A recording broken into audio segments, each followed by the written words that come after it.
Hello, so today I am going to be making a video about Scape Shift.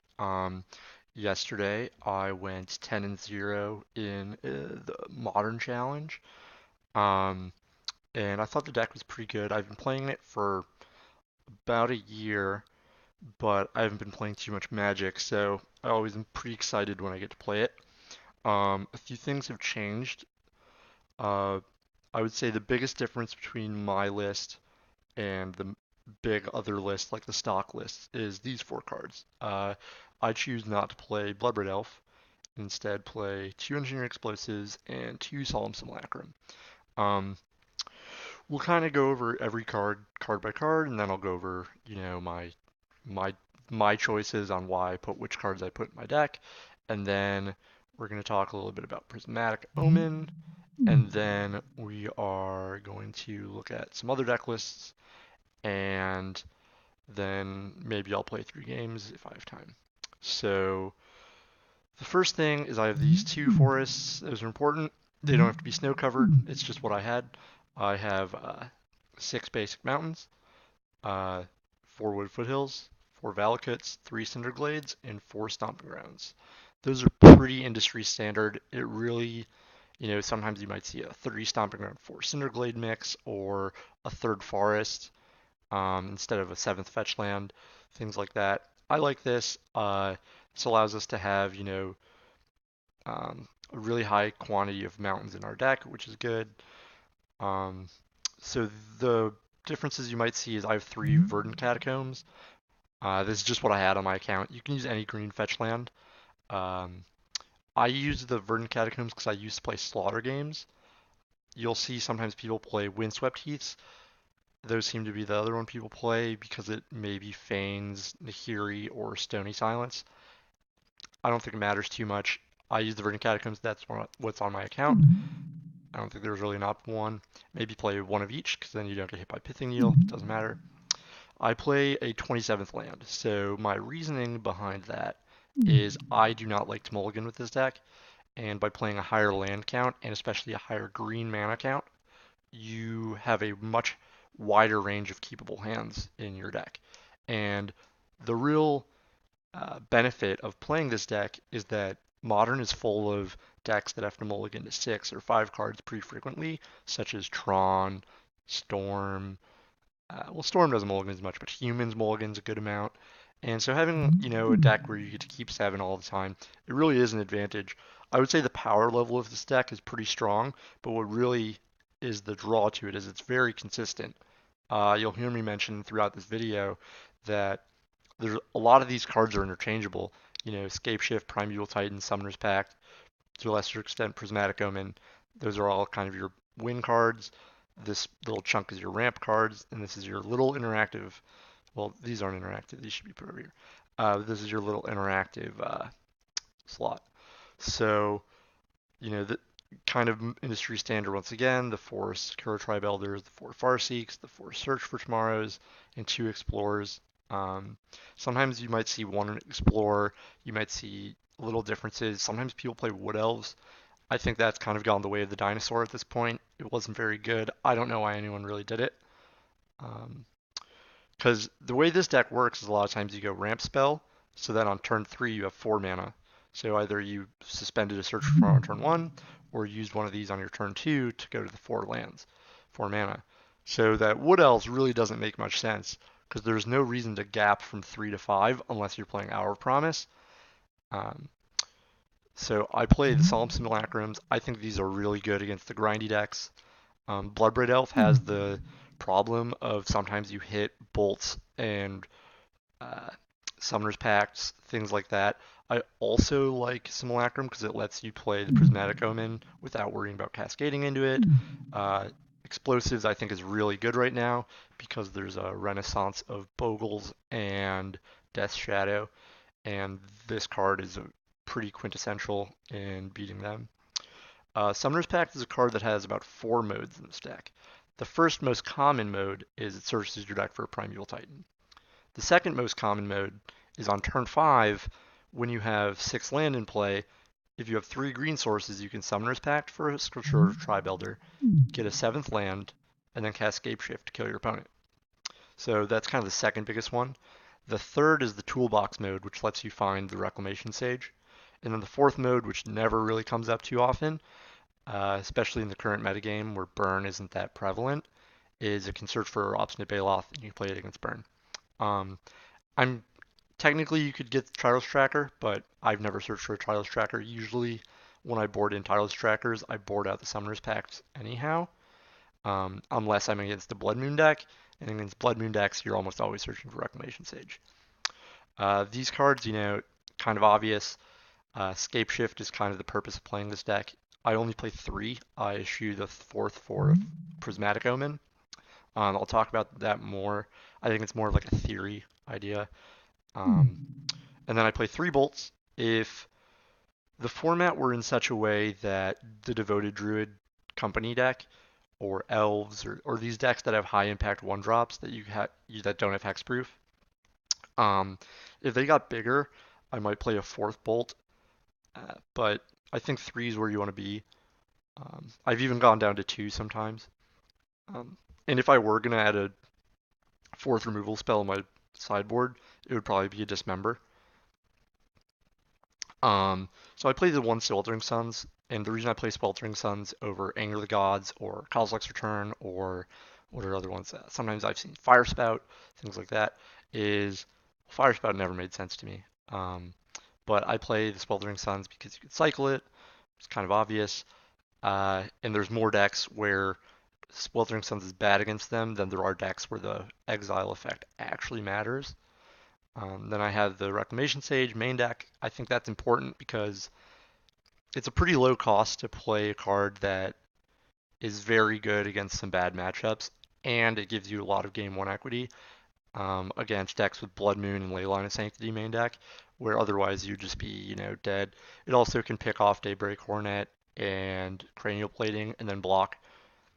Like I said, Explosives is a card that they used to be in these deck lists quite often. I think his name was Tien Nguyen. He had Explosives in his deck, and I thought, wow, that guy's really smart. And then I noticed people stopped playing them because Death Shadow and Infect and all these decks stopped being played as much. Now there's kind of a renaissance. Things come up that are kind of interesting. Sometimes with Prismatic Omen, you can play an Explosive for 3 and blow up a Blood Moon. I've had that happen, or a Liliana. I've had that happen. But for the most part, it's just picking off Tarmogoyfs and 1-mana enchantments and Bogles and Death Shadow. So then this is the sideboard. I have the 3 Anger of the Gods. I think those are pretty important right now. They're great against humans. Dredge is kind of making a little bit of a comeback. They're okay against Bogles, but I think they're pretty good. Elves is also making a comeback, so that's worth noting. Relic of Progenitus. Sometimes you see people with different things here.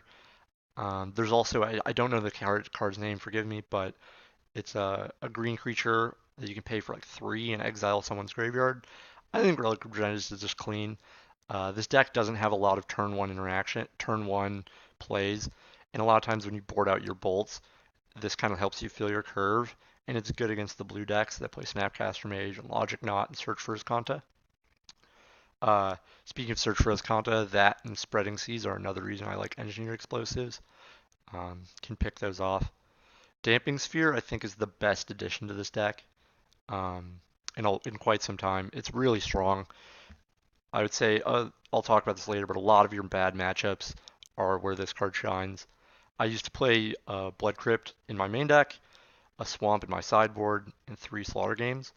And Slaughter Games is good against all the matchups. Dampening Sphere is good against except Living End, but it's so good against Tron that it's worth that, and Eldrazi Tron, and those decks make up a much bigger metagame share than Living End do.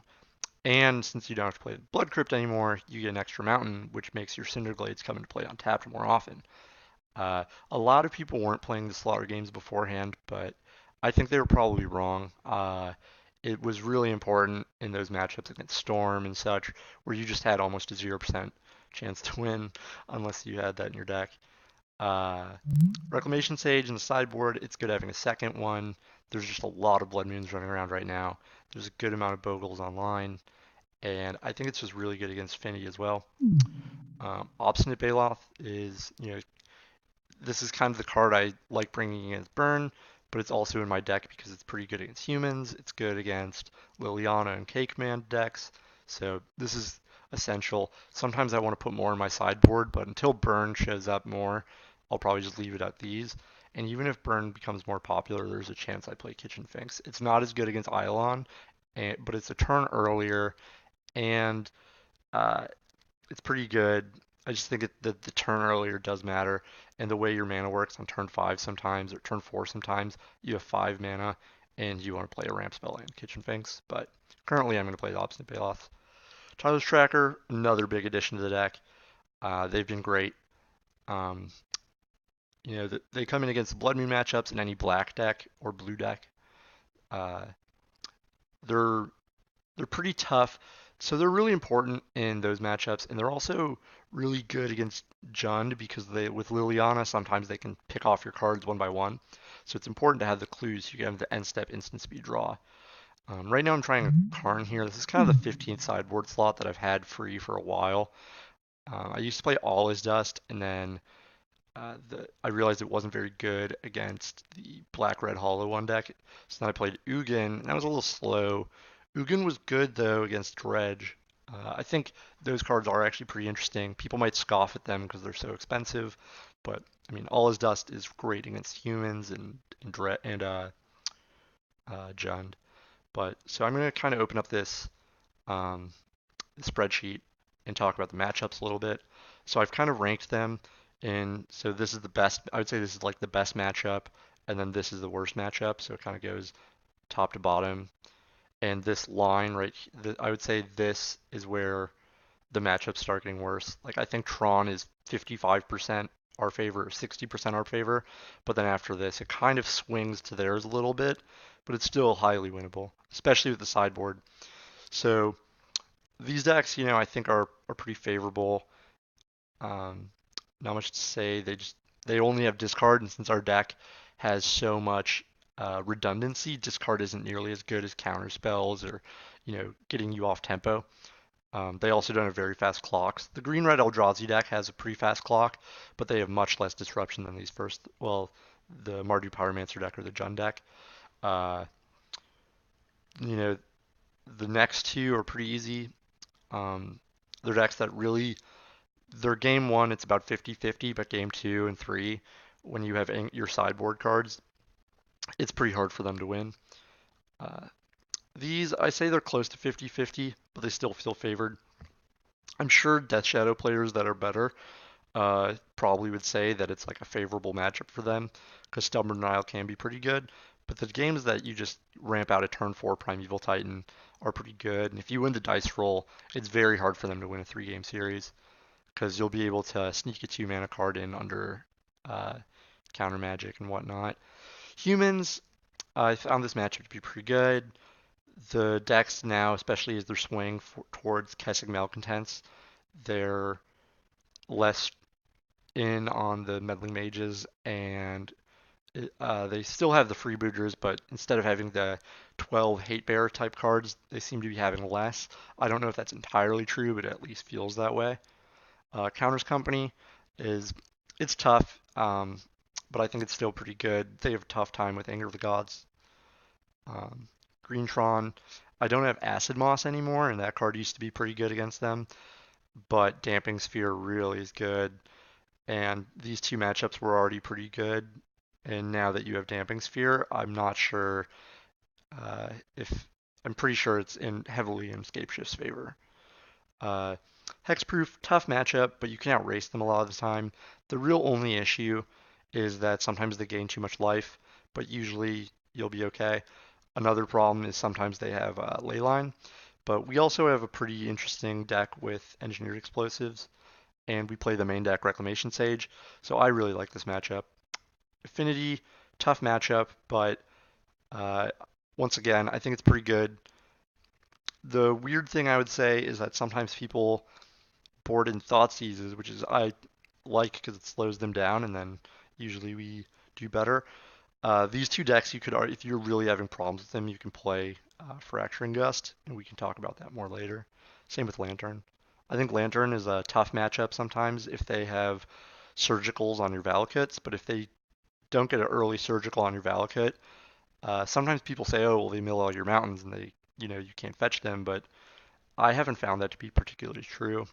I found this matchup to be slightly in my favor. Burn and Hollow One, I would say they're bad matchups, other than the fact that with Burn, it is really just a race. And after board, if you draw one of those Obstinate Baloths, you really can, uh, pull a fast one by your opponent and be interactive. The Hollow One deck, it really just depends. That I would say on their best draws, it's like a terrible matchup, but on their medium draws, it's slightly in our favor, and on their really bad draws, it's not even close. These are all the bad matchups. I would say White-Black Eldrazi Taxis is the worst because they have, some mana disruption elements, plus they have at least 8 discard effects, and they have Thalia, which is a pain in the butt, and they have Leonin Arbiter. So they really just tax you, they disrupt your mana, and they have discard, so it's really not good, and their clock is quite fast. Um, the red-green land destruction deck, it's bad, but it's beatable. I would say all the decks up from here, like I don't know how to really beat this white-black Eldrazi taxes. I think I'm like 1-7 against it. But these other decks I think are actually they're beatable, which is why I mentioned that I really like this deck. A lot of these decks mulligan a lot, and because they mulligan a lot, you get a lot of free wins because your deck is so consistent it rarely stumbles. Um, so yeah, this is just the top 25 that I gathered from here, and I kind of, went through. I keep pretty good data of my deck, and I kind of went through and looked at my percentages, and this seems to be how it goes. Uh, Next, I'm going to go over kind of the decks that I chose not to play, the cards I chose not to play in the deck. Um, so the big one is Bloodbraid Elf. A lot of people, since the unbanning, have tried to put Bloodbraid Elf in this deck. Which I'm glad Bloodbraid got unbanned because I actually think it made this deck better, but just because other people are playing Bloodbraid Elf in their decks. I think it's good against Jund, which is the big Bloodbraid Elf deck. And it also kind of opened my eyes. Cedric Phillips played this deck at a Grand Prix, and he tweeted something like, yeah, Bloodbraid Elf is awful in my deck. I just wish it was a Solemn Simulacrum or something to that. And I was like, wow, Solemn Simulacrum would be really good. It's very good against Jund. It's very good against Death Shadow.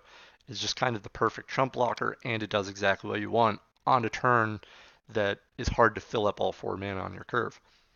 Growth Spasm is an interesting card. I've only tried it a couple times and it hasn't been great.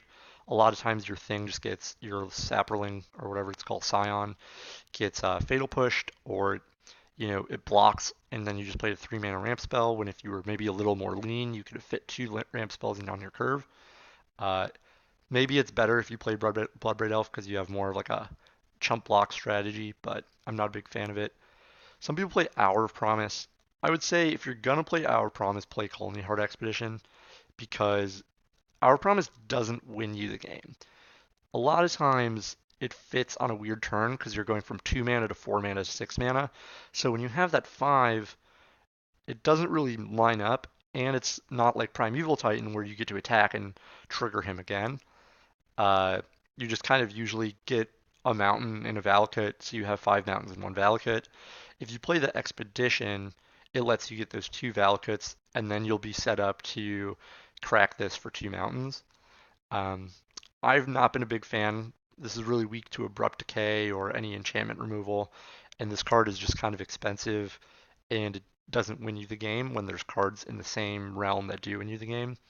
So you could play this 4th Scapeshift. I used to run it in my sideboard when Eldrazi was more popular because it was very good against Eldrazi.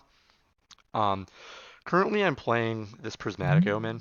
I think the Prismatic Omen acts in a lot of ways as the 4th Scapeshift. Usually, if you draw 2 Scapeshifts, you're pretty unhappy. But if you draw a Scapeshift and a Prismatic Omen, it acts as a ramp spell because instead of needing 7 mana, you need 6. In 7 lands, you need 6. And another important thing about it is that the Prismatic Omen lets you go very long against the blue-white control decks. When you play this card, your Valakuts, they enter a tap, they deal 3. It starts counting your fetch lands to deal 6 per Valakut. So things like that are really important. The third thing that it comes up a good amount is that against Worm Coil Engines and Daybreak Coronets and Vault Scourges, it lets you deal an excessive, like a very large amount of damage, because the Valakuts don't need 6 mountains because they're all mountains. So you just get, 4 Valakuts, and then you have, you know, 12 times 6 damage, 70 something damage, and that's pretty good. Um, a few years ago, Paul Rietzel wrote this article, and it was about Proteor Theros, and in it he played one Whip of Erebos, and he kind of talks about how he looks at a lot of these decks and sees that, a lot of these decks that win a lot of tournaments have, one Civic Saber, one Elspeth, one Whip of Erebos, one Restoration Angel. They have these high impact cards that people have to respect, but they're very low cost because even when you draw them, they oftentimes just act as like a generic okay card. They're good ahead, they're good behind, and maybe Mana Tithe isn't so good behind, but these cards are high impact, and you don't want to draw multiples of them a lot of the times. Um, so that's kind of my reasoning for playing the Prismatic Omen over the Scape Shift. So in the sideboard, I don't have Ancient Grudge. There's a good chance that the Karn should just be an Ancient Grudge, but there's kind of been a decline of Lantern and Art and Affinity recently, so I haven't been playing them.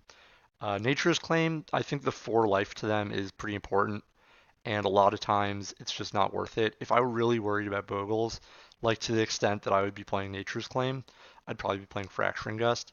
However, I do not like Fracturing Gust because it has a pretty hefty green requirement, which is really unreasonable when you're trying to get your Cinder Glades into play on tapped and you're trying to hit 5 mountains.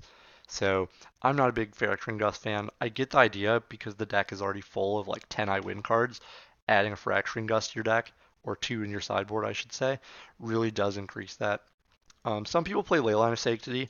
I had one in my sideboard for a while because it's a pretty high impact sideboard card that you don't really want to draw.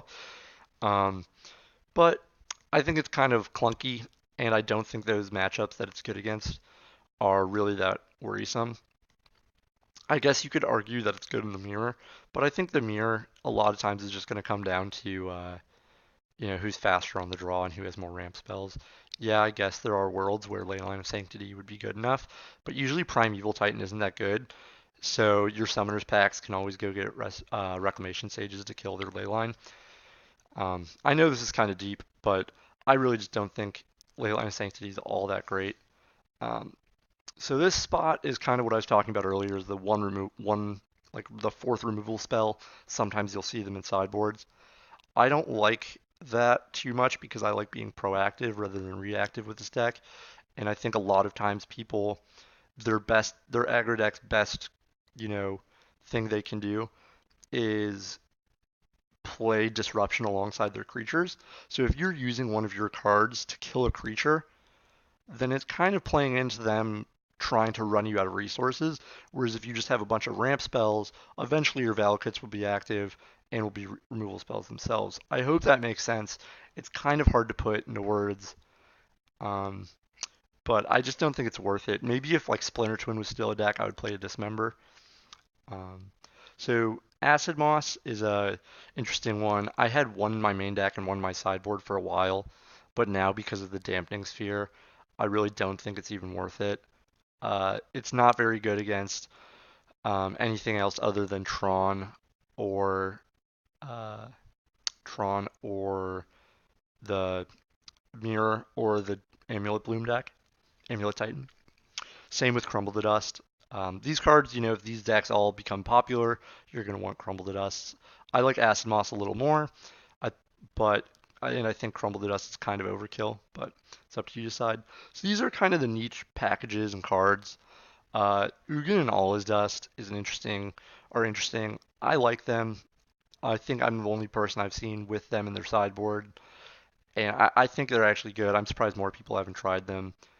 Um, Blood Crypt Swamp Slaughter Games. So the idea behind these two is that you play the main deck Mountain Fetch Shockland, then you play these in the sideboard, and then you play these. And sometimes you see the white versions of the deck played in Nahiri. Nahiri is pretty good. It can kill a Blood Moon, which is really nice. But the problem is I would say if Blood Moons ever became the real cornerstone of the format, and you really wanted to play this deck still, and not just audible, I guess you could play a main deck Plains, and then you'd have Nahiri to kill Blood Moon. But typically when you see this, they're playing sideboard Plains. Uh, I don't know. I tried to build once of this, but it was short. It was while I was still trying the Hour of Promise and Colony Heart expeditions, so I didn't really get a great um, because I was also playing Through the Breach Emrakul, so I wasn't playing Scape Shifts. I was playing like a Through the Breach Nahiri deck, and I didn't think it was very good. Which takes me to Through the Breach, where you play either an Emrakul and a Woodfall Primus in it. I don't really understand the Woodfall Primus. I guess it can kill the Blood Moons and all those troublesome things, but Woodfall Primus just isn't. It doesn't take the game over, and it's weak against Path to Exile. I just don't think it's very good. Emrakul I could understand. You just kind of this and this win the game, but then you have to put Emrakuls in your deck and you never can cast them. So that's kind of where I'm at on this. I really don't think I would change anything in my deck right now. I went 10-0 yesterday, only losing maybe 4 games in the whole tournament. Uh, but yeah, just kind of going over. So I think what's nice about this deck is that it's really customizable and redundant. I think you could easily replace, these 5 or 6 cards with anything you want, and you have the real essence of the deck left, but you can kind of customize it to what you think you're going to run into. I expected to play against a good number of Bogles and Elves and Death Shadow, and that's why I went with this amount, and it worked out perfectly. I played against 2 Bogles decks and a couple Death Shadow decks in the top. I played against Death Shadow in the top 8, so that worked out. I think in the sideboard, the only thing I would recommend changing is maybe this Karn. It was pretty good. The nice thing about Karn is that your deck's so redundant. So a lot of times when you're plussing it, you're getting a card that you want anyway, and then the next turn you just get the other one if you really wanted it, or you just do it again. I know that's kind of just reading what the card says, but I think this is the perfect home for Karn in Modern. Uh, on top of that, it has a lot of loyalty, so it's very hard for these Death Shadow and Jund decks to kill it. Um, I don't know. It was great for me yesterday. I'm going to keep testing it. It's really hard to test a one of sideboard card because you're just never really going to get the sample size. Like I would say I have a pretty good sample size on the main deck and on the sideboard for the most part, but I do want to try this card more often.